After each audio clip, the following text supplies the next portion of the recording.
사도신경으로 우리의 신앙을 주님 앞에 고백드리겠습니다.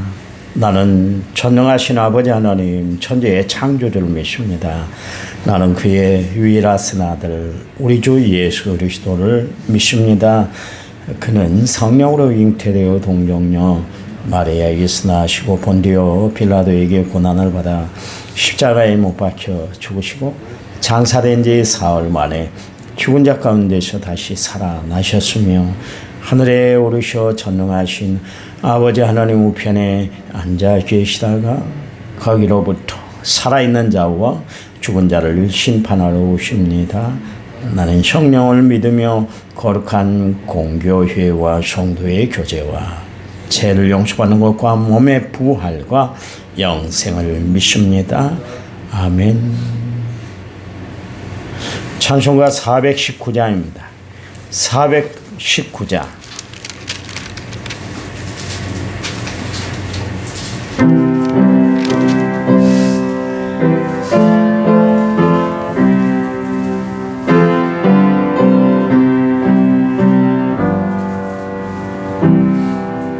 주 날개미 내가 편안히 쉬네 밤 깊고 비바람 불어쳐도 아버지께서 날 지켜주시니 거기서 편안히 쉬리로다. 주 날개미 평안하다. 그 사랑 그늘 짜니뇨. 주 날개미 내 쉬는 영혼 영원히 거기서 살리. 주 날개미 나의 피난처 되니 거기서 쉬기를 원하노라.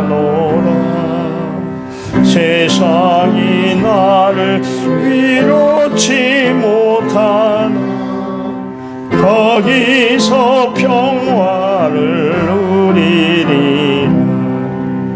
주 날개미 평안하다. 그 사랑 그늘 짜니뇨.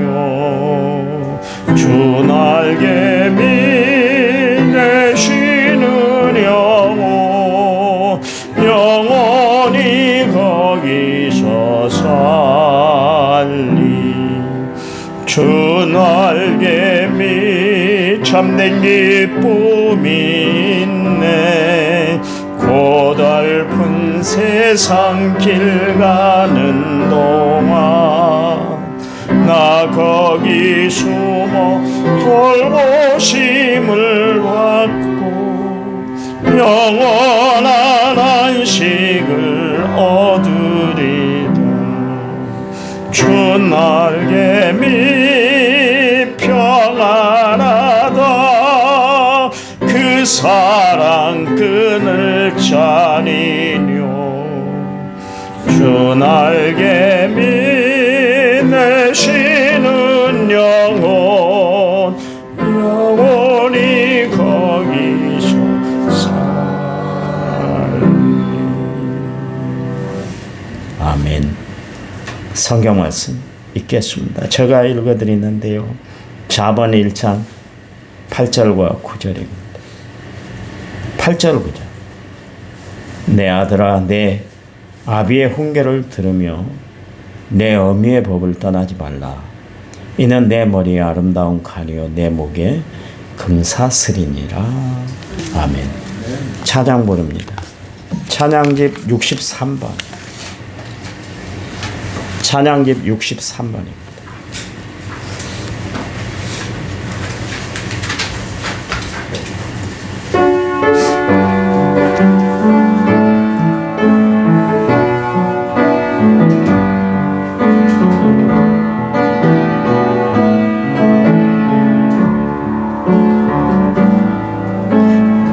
무엇과도 주님을 바꾸지 않으리.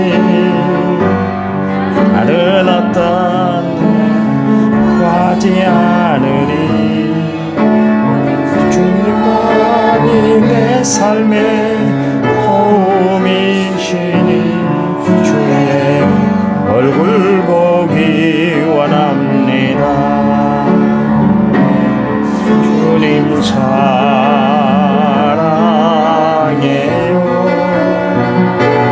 온 마음과 정성 다해 하나님의 신실한 친구 되기 원합니다. 아멘. 1000번째 6915번째를 제가 드렸고 성교원금을 김옥란 권사님이 드렸습니다. 하나님 은혜와 사랑을 감사합니다. 저희들의 삶을 날마다 책임져 주시는 하나님, 믿고 의지하며 살아가는 저희들에게 늘 평강과 그리스도의 은혜로 함께해 주시니 감사합니다. 오늘 하루도 저희들에게 새 생명 주셨사오니 주어진 사명 잘 감당하는 복된 하루가 되도록 도와주시기만을 원합니다. 귀한 선교 예물을 드린 우리 권사님 늘 영육의 건강을 붙잡아 주시되 섬기는 교회 정말 하나님의 가장 필요한 일꾼으로 사명 감당하는 귀한 권사님 되도록 도와주시고 또 예국에 흩어져 있고 또 객지에 있는 또 남원에 있는 모든 식구들 자녀들을 위해도 하나님이 두루 평안케 하시는 역사로 함께해 주시기만을 원합니다. 특별히 우리 권사님 건강하도록 하나님이 늘 지켜 주시옵소서. 마음 외롭지 않도록 하나님이 늘 동행해 주실 줄 믿습니다. 강건함으로 붙잡아 주시옵소서. 이 시간 말씀 들을 때 성령이 우리들을 온전히 인도해 주실 줄 믿습니다. 예수님의 이름으로 기도했습니다. 아멘.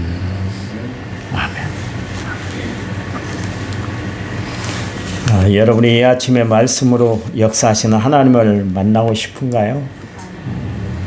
여러분의 마음이 하나님께 드려지시기 바랍니다. 하나님이 베푸시는 기적을 우리가 체험하고 살아가기를 원한다면 여러분의 믿음이 하나님 앞에 연락되는 믿음이 되어야 할 줄 믿습니다. 늘 살아갈 때 히브리서 기자가 이야기를 했잖아요. 믿음의 주여 또 온전케 하신 예수님을 바라보라. 우리의 시선을 하나님께 고정시키고 살아갈 필요가 있다. 이제 그 말씀이죠. 세상에서 가장 힘든 게 뭘까 생각을 한번 해봤습니다. 그랬더니 함께하는 사람이 없다는 거예요. 그것처럼 참 사람 외롭게 만들고 힘들게 만들고 고독스럽게 만드는 것이 없습니다. 하나님이 우리에게 교회를 주신 이유가 뭐 여러 가지가 있잖아요. 예배, 기도, 봉사, 선교, 헌신 여러 가지가 있지만 가장 중요한 것은 교회에서는 교제가 있어야 돼요. 교제가 있어야 돼요. 그러라고 하나님이 두세 사람이 모인 곳에 내가 그들과 함께한다 그랬잖아요. 혼자 아니에요. 혼자가 아니에요. 두세 사람이 있어야 된다. 그렇게 말씀을 하셨던 것을 알 수가 있습니다. 서로의 마음이 통한다는 것은 얼마나 참 좋은 일인지 모르겠어요. 서로의 마음이 통할 때에 우리 모든 인간관계가 원활하게 그렇게 유지가 되는 것이죠. 소통이 안 되면 참 답답하고 살아가기가 힘든 것이에요. 불편해지는 것이죠. 고부간의 갈등도 서로 교통이 안 되기 때문에 그런 거 아니겠어요? 목회자와 교린들 사이에 서로 물과 기름처럼 그렇게 둥둥 떠다니고 서로가 이렇게 일치를 이루지 못하는 것.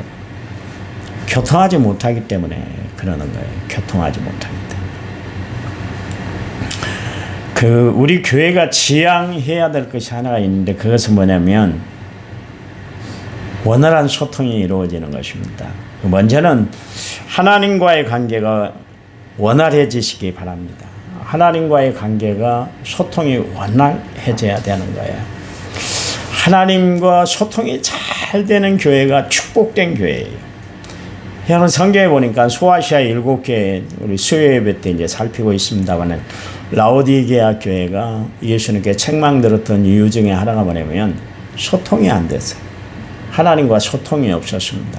그들이 진정으로 하나님 앞에 소통하고 살았다면 자신들의 잘못을 발견했을 거예요. 그런데 주님이 지적해줘야 그때서야 자신들은 헐거벗었고 눈이 멀었고 또 여러 가지로 잘못된 신앙생활을 하고 있다는 지적을 받아야 그때야 깨달은 거예요. 왜냐하면 소통이 안 됐기 때문에 그런 것이에요. 소통이 되면 잘못된 거 지적받고 또 이루어야 할 방향을 바로 세우고 살았어야 됐었는데 그러질 못했잖아요.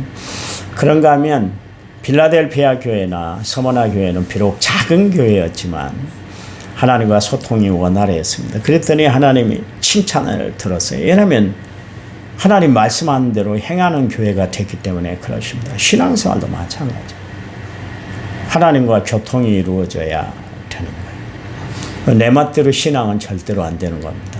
내 멋대로 신앙 안 되는 거예요.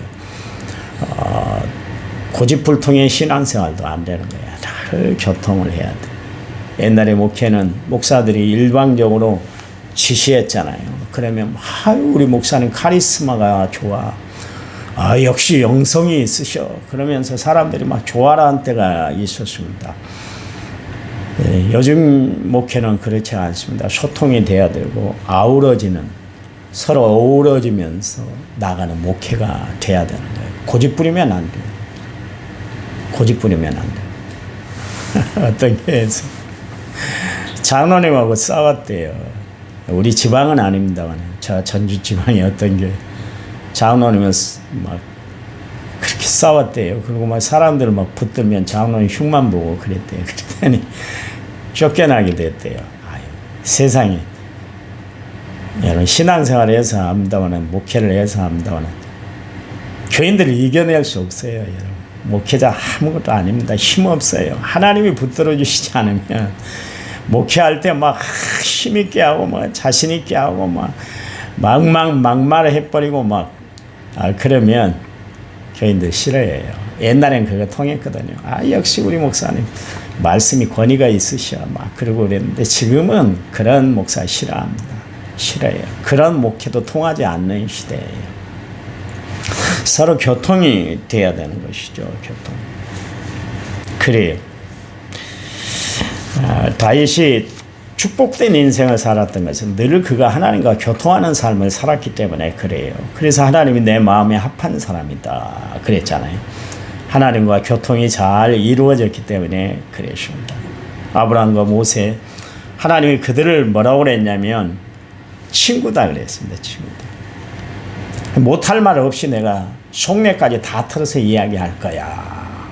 아브라함에게 그런 이야기를 했잖아요. 모세도 마찬가지로 하나님이 친구를 삼으셨는데 친구 관계에 가장 중요한 게 뭡니까?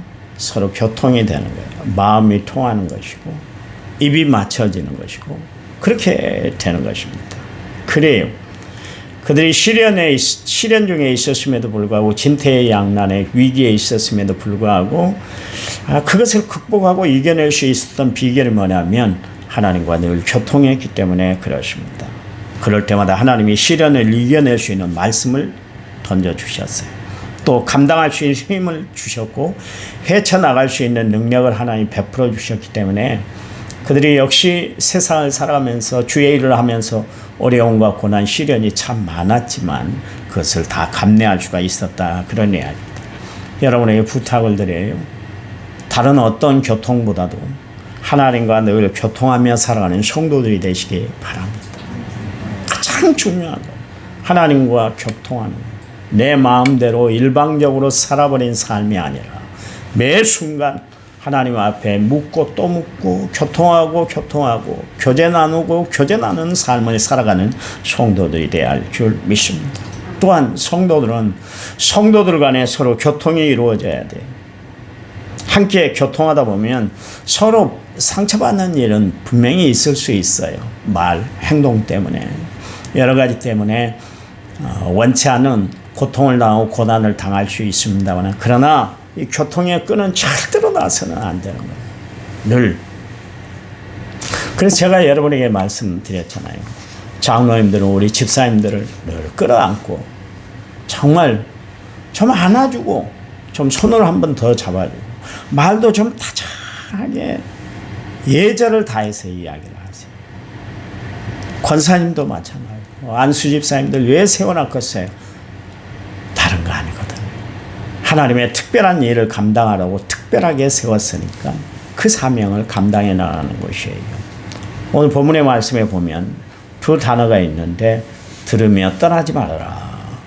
도대체 무엇을 들어야 되고 어디를 떠나지 말아야 되는가, 두 가지에 대해서 이야기를 하고 있는데 거기 내 아비의 훈계와 어미의 법을 듣고 떠나지 말아라 그랬습니다. 저는 이 말씀을 이렇게 말씀드리겠어요.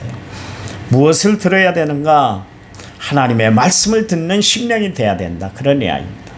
여러분, 하나님의 말씀이 없으면 우리는 삶의 지표를 세워나갈 수가 없는 거예요. 하나님의 말씀은 우리의 생명의 근간이 되는 줄 믿으시기 바랍니다. 왜냐하면 하나님의 말씀은 능력이 되기 때문에 그래요. 세상을 조물하고 말씀하실 때 하나님이 일일이 조물하셨나요? 인간만큼은 그렇게 친히 빚으셨지만 빛이 있으라 말씀하니까 빛이 있었어요. 말씀으로 세상의 모든 역사를 이루셨어요. 하나님은 말씀의 능력이 계시기 때문에 말씀대로 이루어진다, 그런 이야기입니다. 또한 떠나지 말아야 될 것이 무엇일까요? 하나님의 곁을 떠나지 말아야 될 줄 믿습니다. 다 떠난다 할지라도 하나님은 끝까지 붙들고 살아가는 성도들이 되시기 바랍니다. 하나님과 함께하는 삶을 우리는 살아야 되는 거예요. 그러니까 오늘 솔로몬이 이야기를 하잖아요. 아비의 훈계를 듣고 어미의 법을 떠나지 말아라. 이 이야기는 무슨 이야기입니까? 부모를 멘토 삼아서 살아라, 그런 이야기입니다. 부모의 말씀이 중심이 돼야 된다. 이 이야기는 하나님의 말씀이 중심이 돼야 된다, 그런 이야기입니다. 효도는 뭡니까? 부모의 말을 잘 들어주는 것이에요. 여기 아들이라는 단어가 나오는데 아들이라는 것은 집을 세우는 자, 가문을 일으키는 자라는 뜻입니다. 그러니까 가문을 일으키고 집안을 흥황하게 하기 위해서 어떻게 해야 되는가? 부모의 말을 잘 들어야 된다, 그런 이야기입니다. 성경에 보니까 야곱과 에서가 있습니다. 야곱은 결코 순탄한 사람은 아니었어요. 평범한 사람이 아니었습니다. 늘 남을 속여먹고 심지어 형 에서도 아버지 이삭도 속여먹었던 사람. 어떻게 보면 인격적으로 참 문제가 많은 사람, 도덕적으로 흠이 많은 사람이 야곱이었어요. 그런데 에서는 참 활달한 사람이었어요. 남자다운 사람이었잖아요. 늘 들에 나가서 사냥하기를 좋아하고 음식 솜씨가 좋아서 아버지 마음에 훅 들었어요. 그의 아내 리브가가 있는데도 불구하고 이 에서 큰아들 에서가 음식하는 것이 마음에 들어서 마지막 축복을 해주기 전에, 야, 사냥을 해서 좀 고기를 잡아 그 고기를 요리해서 좀 더 맛있게 좀 먹게, 맛있게 해달라는 단어가 나오고 있어, 성경에. 그 정도로 맛있게 만들었던 것 같아요. 모든 면에서 완벽한 사람이 어떻게 보면 에서예요. 그런데요, 에서는 하나님의 말씀을 무시했습니다. 에서는 하나님의 말씀을 멀리했어요. 하나님의 말씀대로 살지를 않았어요. 그랬더니 어떻게 됐습니까? 이방 여인들과 결혼을 하여 결국 부모의 마음을 근심하게 하였더라. 근심을 끼치는 존재가 되고 말았다, 그런 이야기입니다. 세상에 약삭빠르게 산다 할지라도, 사기를 치며 산다 할지라도 하나님 품에 있는 사람, 하나님과 함께하는 사람은 분명히 하나님이 변화시켜 야곱, 속이는 자 야곱을 이기는 자 이스라엘로 변화를 시키는 놀라운 역사를 우리가 성경의 역사를 통해서 체험하지 않습니까? 그렇잖아요. 그렇다면 우리가 어떻게 살아야 할까요? 비록 내가 정말 하나님의 마음을 그릇되게 하고 아프게 한다 할지라도 우리 하나님 품에 있어야 될 줄 믿으시기 바랍니다. 그래요. 오늘 하루 살아갈 때 하나님의 말씀이 여러분의 삶의 근간이 되시고 이 말씀대로 살아서 정말 하나님의 축복, 헤아릴 수 없는 하나님의 큰 축복이 여러분에게 넘쳐나시기 바랍니다. 하나님이 주신 축복 영원 무궁해요. 세상이 주는 축복은 잠시 잠깐이지만 하나님이 주시는 축복은 영원합니다. 그래서 봐보세요. 성경에 보니까 하나님이 주시는 것은 다 영자가 들어갑니다. 영생, 영생수, 영원 다 하나님께만 사용이 되는 단어예요. 인간은 영원하들 못해요. 그렇지만 하나님은 영원하신 분이에요. 그 하나님을 믿으면 우리는 영원한 생명, eternal life, 영생을 얻게 되는 줄을 믿으시기 바랍니다. 그 하나님 바라보고 사세요. 다른 거 바라보지 마세요. 물질 언제까지 여러분 붙들고 있을 줄 아세요? 여러분 건강 언제까지 내가 건강하게 살 줄 아세요? 아 이렇게 난 나이 들 줄 몰랐어요. 아, 나는 진짜 당뇨하고는 상관없는 줄 알았어요. 근데 하루아침에 당뇨가 오잖아요. 내가 얻고 싶어서 오는 게 아니잖아요. 글쎄요, 살다 보니까 내가 원치 않은 것들이 나를 괴롭히고 힘들게 많은지 몰라요. 그런데요, 하나님을 믿으니까 이 모든 것을 다 극복하고 이겨내고 물리치고 감당하고 살아가고 있잖아요. 여러분, 하나님이 주신 이 놀라운 축복을 날마다 누리고 살아가는 은혜로운 성도들이 되시기를 간절한 마음으로 부탁을 드립니다. 하나님 감사해요. 주님 감사합니다. 날마다 우리의 삶을 붙들어 주시고 인도해 주시고 함께 해 주시니 감사합니다. 오늘 하루가 주님 때문에 은혜로운 하루가 되도록 축복해 주시옵소서. 이제는 길이요 진리요 생명 되신 우리 주 예수 그리스도의 은혜와 하나님 아버지의 지극하신 사랑과 성령님 위로 교통 은혜 충만한 역사가 오늘 말씀을 받은 모든 성도들을 위해 이제부터 영원토록 함께 하시길 간절히 축원하옵나이다. 아멘. 아멘. 합심해서 기도하시겠습니다.